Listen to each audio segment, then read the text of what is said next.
games in the seconds at least. You know, 3 or 4 games. Well, one thing we did know, if we didn't point it out last week, we're going to point it out again, Rocket. Lewis Jetta has been an absolute star this year. He's got some vision here. We showed some last week of just his ability to get 3 or 4 metres off the back of stoppages, and I can't believe he was given the luxury of space again, forward of centre, against the Eagles on the weekend. I know Selwood was designated tag to go with him, but this is a guy who's top 7 in the conference side 50s. He's kicked 36 goals for the year.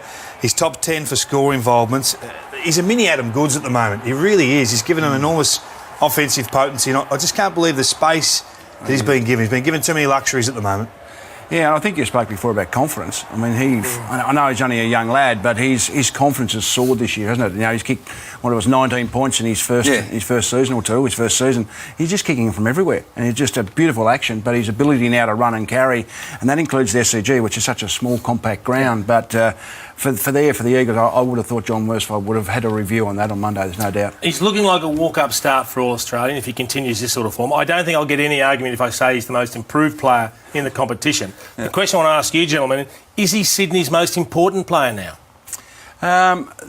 That's a good question, because they have been known as I suppose a contested ball side, tough inside, but I think they've generated run around the park. I think that Hanbury, O'Keefe running, McVeigh, Kennedy, they've actually got some really good runners. He's the one with speed. I still think Adam Goodes is up there as probably the most important. It's the domino theory, though, isn't it? You get a gun coming like that, and someone else frees up. Jack lights up, Hanbury goes untagged, and then O'Keefe can do what he's been doing for 10 years. So I think it's not just one comes into the mix; it's the free up of that does the damage. Absolutely. Speaking about Lewis Jetta and his 19 points, and it's probably that ball-carrying composure that he didn't have in his first season. Yeah. Look at some highlights from the weekend of Jacob Brennan. In his second year with the West Coast Eagles, a talented young player.